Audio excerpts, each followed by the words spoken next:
हर हर महादेव, जय मां लक्ष्मी। पूज्य गुरु जी ने अभी अपनी 2 दिन पहले की कथा में एक ऐसा विशेष उपाय बताया है जो उन्होंने आज तक अपनी किसी भी कथा में नहीं बताया। पूज्य गुरु जी ने कहा कि जब आपके हाथ तंग चल रहे हो, जब रुपए पैसे कहीं से प्राप्त ही ना हो पा रहे हो, जीवन में चारों तरफ से सिर्फ और सिर्फ परेशानियां आ गई हो, उनसे बाहर निकलने का कोई रास्ता ना दिखाई पड़ रहा हो, व्यापार, फैक्ट्री, नौकरी, दुकान या कुछ भी ना चल रहा हो, चारों तरफ से नुकसान ही नुकसान हो रहा हो, तो आपको यह एक उपाय सिर्फ 1 दिन कर लेना है। और गुरुजी ने कहा कि आप कुछ ही दिनों में देखेंगे कि आपके जीवन में कितना बड़ा चमत्कार हुआ है। धन प्राप्ति के नए नए मार्ग बन जाते हैं, जीवन की सारी बाधाएं समाप्त हो जाती हैं और आपको सुख समृद्धि की प्राप्ति होती है। तो चलिए जानते हैं इस विशेष उपाय के बारे में। लेकिन उससे पहले एक है, अगर आप चैनल पर नए हैं तो कृपया चैनल कर लें और कमेंट बॉक्स में जय माता लक्ष्मी अवश्य लिखें। माम लक्ष्मी आपकी इस वीडियो को जो भी मनुष्य पूरा देखे, उसकी सारी मनोकामनाएं पूरी कर देना, उसकी झोली खुशियों से भर देना। भक्तों, क्या आप जानते हैं कि आपके पैरों की चप्पल भी आपके जीवन का भाग्य बदल सकती है? घर में सुख, शांति और बरकत लाने में हमारे आसपास की हर चीज का बड़ा महत्व है। हिंदू सनातन ज्योतिष शास्त्र के अनुसार हमारे जीवन पर उन वस्तुओं का गहरा प्रभाव पड़ता है जिनका संबंध हमारे ग्रहों से होता है। इसलिए घर की हर चीज को सही जगह पर रखना और उसके महत्व को समझना बेहद जरूरी है। आज हम बात करेंगे पैरों में पहनने वाले चप्पल की। यह हमारे रोजमर्रा के जीवन का अहम हिस्सा है, लेकिन क्या आप जानते हैं कि यह आपकी किस्मत को भी प्रभावित कर सकती है? सही तरीके से रखी गई चप्पलें घर में सुख और समृद्धि लाती हैं, जबकि लापरवाही से रखी गई चप्पलें दुर्भाग्य और आर्थिक परेशानियों का कारण बन सकती हैं। भक्तों, कहा जाता है कि किसी इंसान की चप्पल देखकर उसकी आर्थिक और सामाजिक स्थिति का अंदाजा लगाया जा सकता है। सही आदतें और चप्पलों की देखभाल न सिर्फ आपके भाग्य को संवार सकती हैं, बल्कि जीवन को और भी सुखद बना सकती हैं। तो आइए जानते हैं उन महत्वपूर्ण बातों के बारे में जो चप्पलों से जुड़ी हैं और जिन पर ध्यान देना बेहद जरूरी है। लेकिन उससे पहले, अगर आप चाहते हैं कि मां लक्ष्मी का आशीर्वाद हमेशा आपके साथ रहे, तो इस वीडियो को लाइक करें, चैनल वास्तु पूजा को सब्सक्राइब करें और कमेंट बॉक्स में जय मां लक्ष्मी हम पर और हमारे परिवार पर कृपा करें, हमारे दुख दूर करें, जरूर लिखें। नंबर 1, टूटी या पुरानी चप्पलें। आपने अक्सर देखा होगा कि कई लोगों के घर में टूटी हुई या बहुत पुरानी चप्पलें पड़ी रहती हैं। लोग इन्हें ठीक करवाने या फेंकने में देर कर देते हैं, लेकिन ऐसी चप्पलें घर में अशांति और नकारात्मक ऊर्जा का कारण बनती हैं। इसीलिए अगर आपकी कोई चप्पल टूट जाए या बेकार हो जाए तो उसे तुरंत घर से हटा दें। नंबर 2, मुख्य द्वार पर जूते चप्पल ना रखें। मुख्य द्वार घर का सबसे महत्वपूर्ण स्थान होता है, जहां से मां लक्ष्मी का आगमन होता है। अगर यहां जूतों और चप्पलों का ढेर लगा रहेगा या गंदगी होगी तो यह मां लक्ष्मी को नाराज कर सकता है। ऐसा होने से घर में आर्थिक तंगी और कष्टों का सामना करना पड़ सकता है। नंबर 3, ईशान कोण में चप्पलें ना रखें। घर के उत्तर पूर्व कोने को ईशान कोण कहा जाता है और इसे बेहद पवित्र माना गया है। इस दिशा में भगवान का वास होता है। अगर आप इस दिशा में जूते या चप्पल रखते हैं तो यह अशुभ माना जाता है। इससे घर में नकारात्मक ऊर्जा फैलती है और दरिद्रता का वास हो सकता है। नंबर 4, चप्पलें सही तरीके से रखें। अक्सर लोग चप्पल उतारते समय उन्हें ऐसे ही फेंक देते हैं जिससे एक चप्पल दूसरी के ऊपर आ जाती है। यह एक अशुभ संकेत माना जाता है। ऐसा करने से नकारात्मक ऊर्जा का प्रभाव बढ़ा सकता है। इसलिए जब भी चप्पल उतारे, उन्हें सही तरीके से और व्यवस्थित रूप से रखें। इन छोटी छोटी बातों का ध्यान रखकर आप अपने घर में सुख, शांति और समृद्धि को बनाए रख सकते हैं। यह बातें न केवल आपके जीवन को बेहतर बनाती हैं, बल्कि आपके आसपास के माहौल को भी सकारात्मक बनाती हैं। ध्यान रखें, छोटी छोटी आदतें बड़े बदलाव ला सकती हैं। अगर आपकी चप्पल उलटी हो या दूसरी चप्पल पर पड़ी हो तो यह बीमारियों का संकेत माना जाता है। इसीलिए अगर कोई चप्पल उलटी दिखे तो उसे तुरंत सीधा कर दें और अपनी चप्पल को कभी भी उलटा ना छोड़ें। नंबर 5, घर में चप्पल को दहलीज पर खड़ा करके ना रखें। कई लोग चप्पल को सुखाने के लिए दहलीज पर रख देते हैं, लेकिन ऐसा करना अशुभ माना जाता है। इससे घर में नकारात्मक ऊर्जा उत्पन्न होती है और बरकत खत्म हो जाती है। दहलीज को घर के प्रवेश का महत्वपूर्ण स्थान माना गया है, जिसे साफ सुथरा रखना जरूरी है। जब चप्पल या जूते दहलीज पर रखे जाते हैं, तो यह न केवल घर की सुंदरता को प्रभावित करता है, बल्कि देवी देवताओं की कृपा को भी दूर कर सकता है। नकारात्मक ऊर्जा का असर हमारे मानसिक स्वास्थ्य और परिवार के सदस्यों के संबंधों पर भी पड़ सकता है। नंबर 6, जूते चप्पल पहनकर कभी भोजन न करें। माता अन्नपूर्णा इससे नाराज हो जाती हैं और दुर्भाग्य पीछा नहीं छोड़ता। इसी तरह घर की रसोई में भी जूते चप्पल पहनकर न जाएं।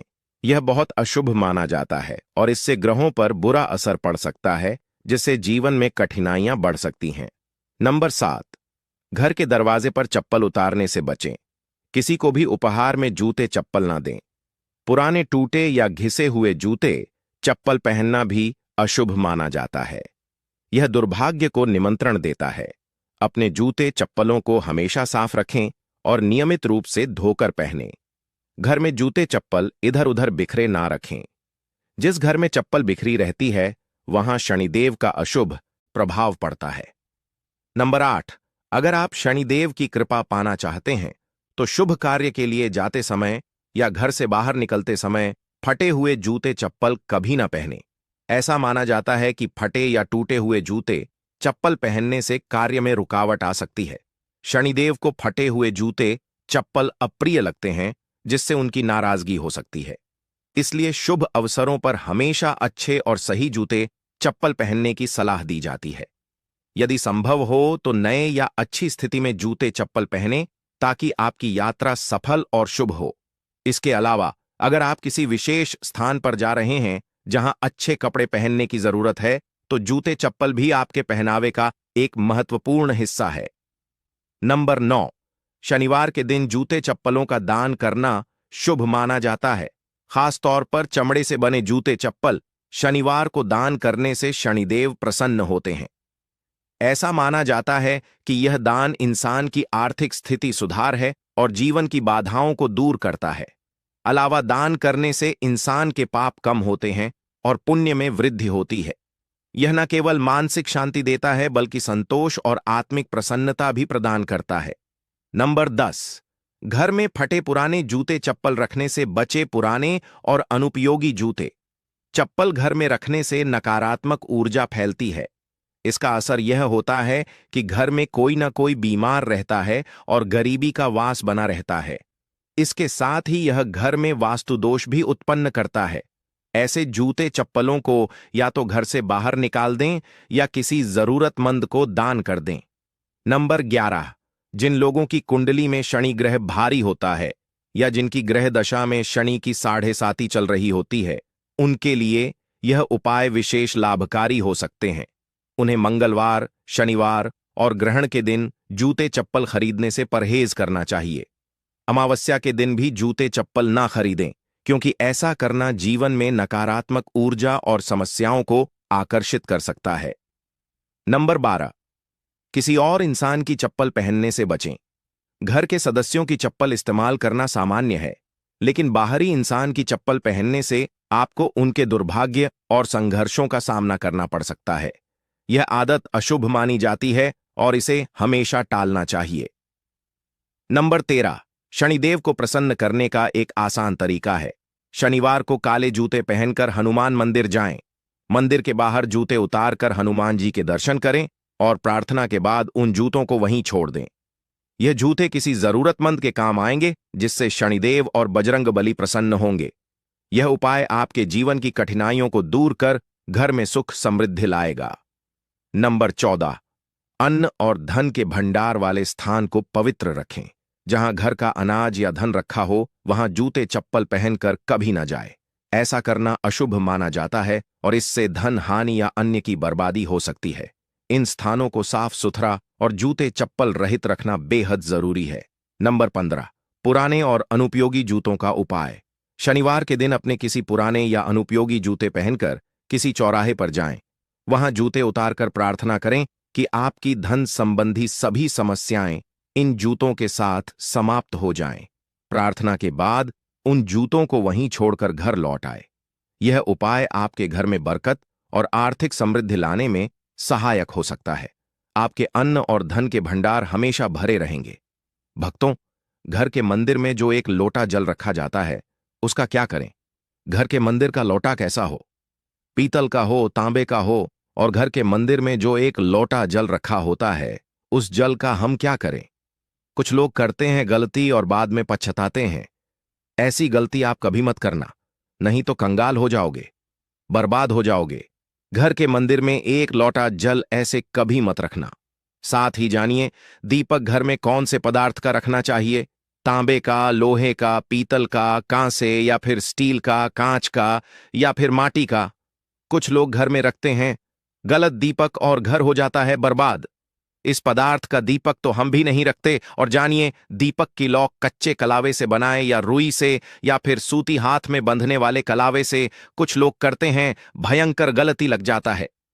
पितृदोष, शनि दोष, काल सर्प दोष, मंगल दोष, भयंकर से भयंकर गरीबी का दोष भी लग जाता है। भक्तों, कुछ लोग यहां पर ऐसे भी होंगे जो इस वीडियो को बीच में ही छोड़ देंगे। अगर इस वीडियो को आपको छोड़ना ही है तो अभी छोड़ देना, परंतु लक्ष्मी जी मां का अपमान मत करना वीडियो को अधूरा छोड़कर। इसलिए आपको घर के मुख्य द्वार पर जल कैसे छिड़कना है, इस कार्य विधि को पूरा ही देखें। आधा अधूरा देखने से समझ लेना आप मां लक्ष्मी का अपमान कर रहे हैं। भक्तों, बहुत समय से आप लोगों के प्रश्न आ रहे हैं कि मुख्य द्वार पर जल छिड़कने का सही समय क्या होता है और सही विधि क्या होती है। किस समय हमें जल छिड़कना चाहिए और क्या मुख्य द्वार पर जल छिड़कने के लिए स्नान करना आवश्यक है या बिना स्नान किए भी मुख्य द्वार पर जल का छिड़काव किया जा सकता है। झाड़ू लगाने से पहले या फिर झाड़ू लगाने के बाद जल छिड़कना चाहिए। और एक और प्रश्न आया है कि क्या पीरियड्स में हम अपने घर के मुख्य द्वार पर जल का छिड़काव कर सकते हैं या मुख्य द्वार पर दीपक दान कर सकते हैं। और जल से ही जुड़ा हुआ एक और प्रश्न है आपका कि घर के मंदिर में जो प्रतिदिन हम एक लोटा जल रखते हैं, उस जल का हमें क्या करना चाहिए, किस प्रकार प्रयोग करना चाहिए? क्या हम उसे खाने में प्रयोग कर सकते हैं या फिर हम किसी पौधे में डाल सकते हैं? उस जल का उपयोग किस प्रकार से होना चाहिए? और कुछ लोगों का कहना यह है कि जब हम मुख्य द्वार पर जल छिड़कें तो घर के अंदर की तरफ से जल छिड़क या घर के बाहर की तरफ से जल का छिड़काव करें। इसके बारे में कई लोग शंका में हैं। आज यह शंका भी दूर हो जाएगी। और मुख्य द्वार पर जल छिड़कने से संबंधित आपका अगला प्रश्न है कि कई ऐसे लोग हैं जो कि फ्लैट में रहते हैं, कुछ ऐसे लोग हैं जो किराए के मकान में रहते हैं, एक ही कमरे में रहते हैं, तो उन्हें अपने घर पर मुख्य द्वार पर दीपदान किस प्रकार से करना चाहिए? जल कहां छिड़कना चाहिए? मतलब वह इस जगह को मुख्य द्वार मानकर वहां पर मुख्य द्वार से जुड़े हुए उपाय करें। तो आज की वीडियो पूरी तरह से आपके प्रश्नों पर ही आधारित है। मुख्य द्वार पर जल छिड़कने का सही समय क्या होता है और सही विधि क्या होती है? तो देखिए, अगर आप मुख्य द्वार पर जल छिड़क हैं तो आपको ध्यान रखना है कि जल आप एक दिन पहले ही मतलब रात को सोने से पहले एक पात्र में कोई भी आप पात्र ले सकते हैं। जैसे कि आप एक तांबे का भी पात्र ले सकते हैं। तांबे का ना हो तो आप पीतल का ले सकते हैं, स्टील का ले सकते हैं, चांदी का ले सकते हैं, जो भी पात्र आपके पास उपलब्ध हो। एक लोटे में थोड़ा सा गंगा जल डाल दीजिए और उसके ऊपर शुद्ध जल भर दीजिए। और हां, गंगा जल ना हो तो भी परेशान होने की आवश्यकता नहीं है। सिर्फ शुद्ध जल से भी आप पात्र को भर सकते हैं और उस जल से भरे पात्र को अपने घर की रसोई में रख दीजिए। अब जैसे कि आप अगले दिन सुबह उठकर इस जल का छिड़काव अपने घर के मुख्य द्वार पर करेंगे। अब बहुत से भक्तों के प्रश्न आए हैं कि क्या हम स्नान से पहले यह जल छिड़क सकते हैं या फिर स्नान करना आवश्यक है? देखिए, मुख्य द्वार पर जो सुबह सबसे पहले जल छिड़का जाता है, जैसे कि जो रसोई में रखा हुआ जल होता है, यह एक तरीके से उपाय के तौर पर किया जाता है। भक्तों, घर में किसी भी प्रकार की परेशानी हो, किसी भी प्रकार के दुख दर्द रहता हो, गरीबी हो या फिर कलह क्लेश बहुत अधिक रहता है। मतलब किसी भी प्रकार की नकारात्मक ऊर्जा से आप परेशान हैं, बहुत समय से परेशानियों में ही गिरे हुए हैं, तो ऐसे में घर की रसोई में रखा जाता है और यही जल घर के मुख्य द्वार पर सुबह उठकर छिड़का जाता है। इस जल के छिड़काव से आपके घर की कोई भी परेशानी हो बहुत शीघ्र समाप्त हो जाती है। इस उपाय को करने से आपके घर में सुख समृद्धि भी आती है, कला क्लेश से भी मुक्ति मिलती है, बीमारियों से भी मुक्ति मिलती है। मतलब देखिए, किसी भी प्रकार की मानसिक परेशानी हो, शारीरिक परेशानी हो, आर्थिक तंगी हो या आपके घर में कोई वास्तु दोष हो, किसी भी प्रकार का ग्रह दोष हो, जैसे कि कई बार ऐसा होता है कि कई लोगों के ऊपर कई प्रकार के बुरे ग्रह दोषों का प्रभाव होता है, जिसकी वजह से घर में परेशानियां हमेशा बनी रहती हैं, तो ग्रह दोषों के प्रभाव से भी आपको मुक्ति मिलती है। वास्तु दोष और पितृदोष भी समाप्त होता है। इसके साथ ही जैसे कि बहुत से लोगों के प्रश्न होते हैं कि उनके ऊपर किसी ने कुछ कर करा दिया है, उनके परिवार में किसी भी प्रकार की पहले कोई परेशानी नहीं थी, लेकिन अब भी कुछ समय से परेशानियां लगातार आती ही जा रही हैं और कोई रास्ता नहीं मिल रहा है। परेशानी से निकालने का तो किसी के भी किए कराए तंत्र मंत्र का प्रभाव हो, किसी की बुरी नजर का प्रभाव हो, तो भी आपके इस उपाय से, मतलब इस एक लोटा जल से, आपकी परेशानी स्वतः ही कुछ दिनों में समाप्त हो जाती है। तो यह घर की सभी परेशानियों से मुक्ति पाने का रामबाण और सबसे सरल, सबसे आसान उपाय होता है जो हमारे सनातन शास्त्रों में वर्णित है। तो आप अपने घर की रसोई में एक लोटा जल रखें, रात में भरकर और प्रातः काल जल्दी उठकर उसी जल से अपने घर के मुख्य द्वार को धोते हैं तो कोई समस्या नहीं है। लेकिन इस जल का छिड़काव घर के मुख्य द्वार पर सूर्योदय होने से पहले हो जाना चाहिए। अब भक्तों, जैसे आपका अगला प्रश्न है कि क्या हमें स्नान करके इस जल का छिड़काव अपने घर के मुख्य द्वार पर करना चाहिए या फिर बिना स्नान किए भी कर सकते हैं। देखिए, यह जो हम जल छिड़क हैं, मतलब यह एक उपाय होता है, तो इसे हम स्नान करने के बाद नहीं करते हैं। सुबह जल्दी उठते हैं और उठकर सबसे पहले घर की रसोई में जाएंगे।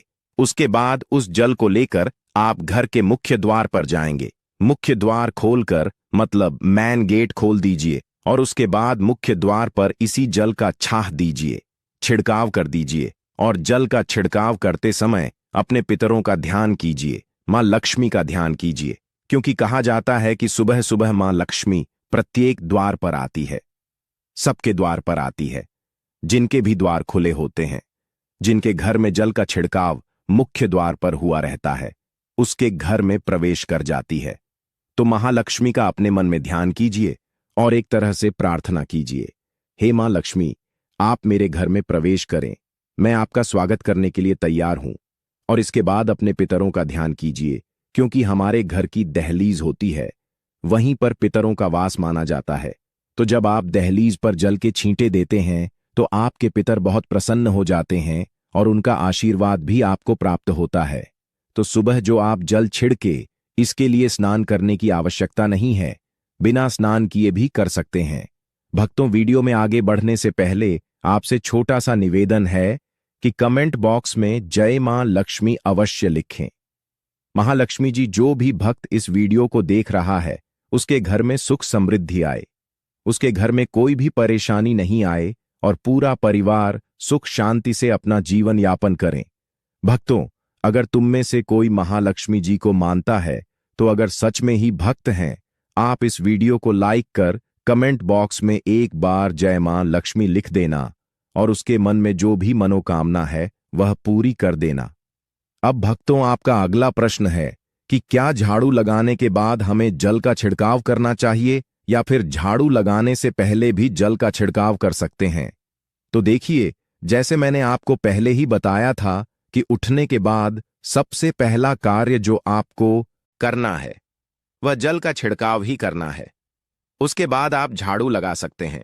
लेकिन एक चीज का ध्यान रखिए, जब हम सोकर उठते हैं तो सबसे पहले बिस्तर पर बैठे हुए ही अपने दोनों हथेलियों को जोड़कर और दोनों हथेलियों को सामने से जोड़कर पूरी हथेली को देखा जाता है।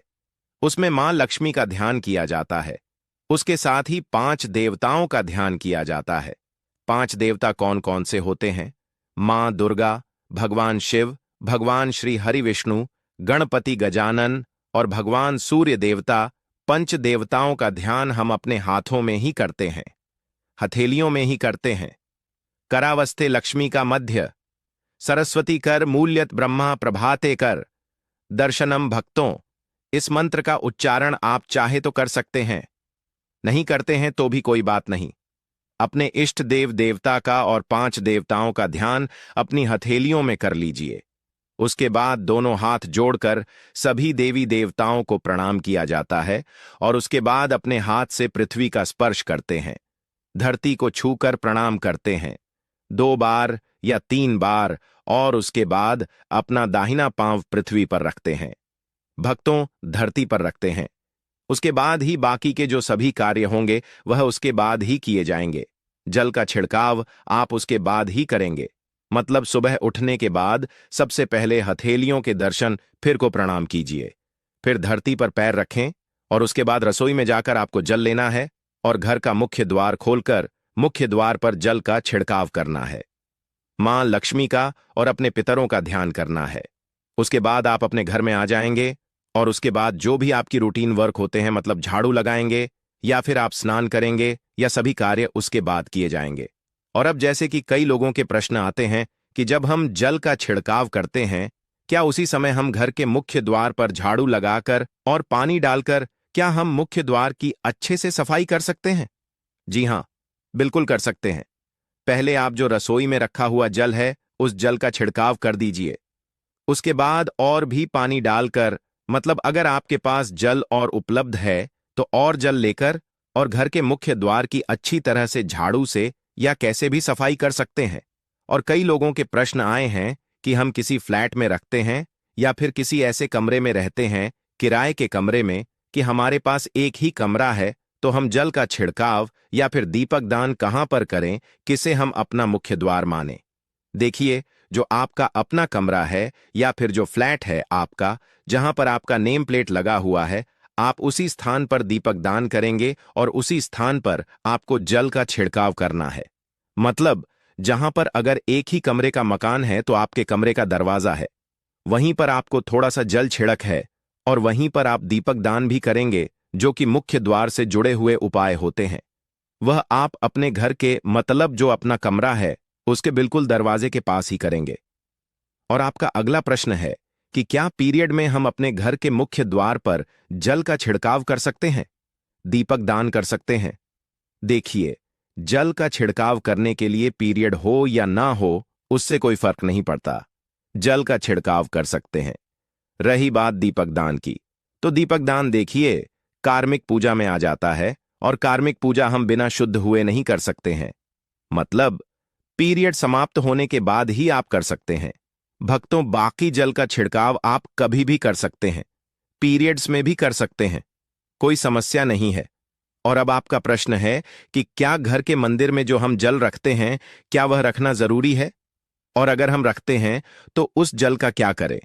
देखिए, घर के मंदिर में जल रखना बहुत आवश्यक है। जल एक ऐसी चीज होती है जिसमें सभी प्रकार की जो ऊर्जा होती है ऑब्जर्व हो जाती है। तो जो हम पूजा पाठ करते हैं, मंत्रों का जप करते हैं या वहां पर प्रार्थना करते हैं, जो भी हमारे अपने मन की कामना भी कहते हैं, भगवान से तो सभी चीजें उस जल में समाहित हो जाती हैं। इसलिए पूजा करने से पहले घर के मंदिर में एक लोटा जल रखा जाता है और उसके बाद दीपदान, मतलब एक दीपक प्रज्वलित कर दिया जाता है। यह अग्नि और जल का एक तरह से बैलेंस भी हो जाता है और इसलिए सनातन शास्त्रों के अनुसार घर के मंदिर में एक लोटा जल भी हमेशा होना चाहिए और दीपक भी प्रज्वलित करना चाहिए। तो अब इस जल का करना क्या चाहिए? देखिए, जब हम जल रखते हैं, सुबह की पूजा में रखते हैं, मतलब सुबह जो हम पूजा करते हैं, प्रातःकालीन पूजा, उस समय जल रखा जाता है और वह जल हम अगले दिन उठते हैं, मतलब जब आप अगले दिन पूजा करने जाते हैं, भक्तों स्नान इत्यादि करने के बाद तो आप उस जल को उठाते हैं। सबसे पहले तो उस जल का प्रयोग सुन लीजिए। आप अपने घर के सारे कमरों में, मतलब पूरे घर में उस जल का छिड़काव करते हैं, तो इससे आपके घर का शुद्धिकरण हो जाता है, क्योंकि वह बहुत ही सकारात्मक ऊर्जा से भरा हुआ जल होता है। इससे कई बीमारी अपने आप ही दूर हो जाती है।